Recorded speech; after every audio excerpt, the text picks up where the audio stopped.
Okay, this is how I wish someone explained manifestation to me years ago. Honestly, it is so much simpler than everyone makes it out to be, and so hopefully this visual will help you understand it better and understand how to do it fast, because manifestation doesn't actually take any time if you do it properly. So first, what is manifestation? Manifestation is the idea that our mind shapes our reality. And so in order to change our reality, our 3D world, our results, maybe your job, how much money you're making, love, relationships, absolutely anything in your reality, it all starts with your mind first. So this is how it works. Let's pretend that this is you, okay? And on a regular basis, you are always feeling some type of way. You're always emitting some kind of frequency, some kind of energy. You are always emitting emotions. That is something every human does all the time. Now, energy, emotions, frequency, they're all interchangeable words, okay? Because all emotions is energy in motion. So when people say, I like your vibe, I like your energy, really what they're saying is, I like your emotions. The emotions that you are feeling is emitting an energy that I like. It makes me feel good. So that's really all vibe and energy is. It's really just the emotions that you're feeling. Now, emotions come in a scale, okay? On opposite spectrums, we have two different types of emotions at the end of the day. Every single emotion can be divided into one of two categories.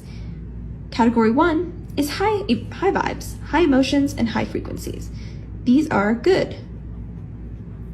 Then on category two, we have the bad emotions, bad frequency, and this is negative and low. On the lower end of the spectrum, at the core of any emotion is fear. So whether that is anger, whether that is jealousy, whether that is guilt, whether that is shame, it's all stemming from fear. So it's in bucket number two.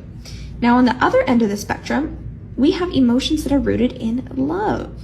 These are the higher vibrations, the good energy, the good feelings. This can be things like gratitude. This can be things like compassion. This is generosity. And so when people say you're coming from a place of lack and that's why you're not getting things, that means you're coming from category number two. You're coming from the lower emotions of fear. You fear that you're not good enough, that you don't have enough, that it'll never happen for you. And in order to manifest good things, you need to come from a place of love, a place from I do have enough to be generous. I'm grateful for what I have. I do have enough. When we are channeling into one of these emotions, anywhere on the scale, if it's rooted in fear, it's going to create thoughts of fear. And so this is where we start having these thoughts eventually will turn into words. This is where we start talking down upon ourselves or others. Then our words will eventually change into actions and choices, and our choices will eventually shape our destiny. A sad, sad destiny. Now on the flip side, if you have emotions rooted in love, that is going to create loving thoughts. It's going to create loving words. You're going to start talking good about yourself and others.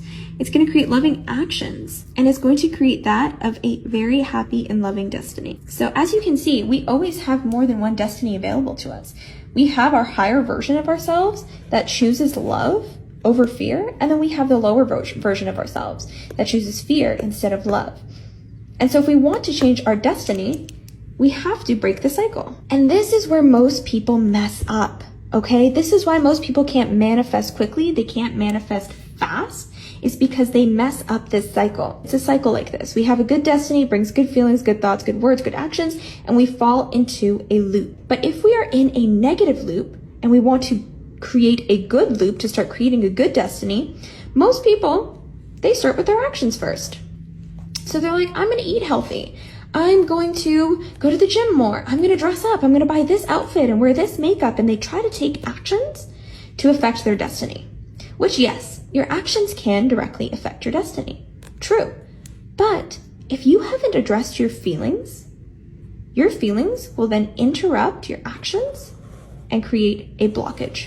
So no matter what you do, no matter what you try, no matter how many things you buy, you do, you interact with, for some reason it feels like absolutely nothing works to change your destiny. You're like, I keep getting stuck. I'm not getting what I want. Life sucks. This sucks, blah, blah, blah. Well, guess what? It's because your feelings are interrupting you. And because your feelings interrupt you, you constantly feel like you're so far away from your destiny, and then it starts you into a negative loop. No actions matter if you can't change your feelings first, because your feelings will always win over your actions. No matter how many healthy meals you eat, no matter how pretty you are and you dress up, if you have negative feelings, it's going to stop you from achieving your dream reality, your destiny that you deserve. So now how do we remove this blockage in order to manifest fast? Well, we have to change our feelings. Instead of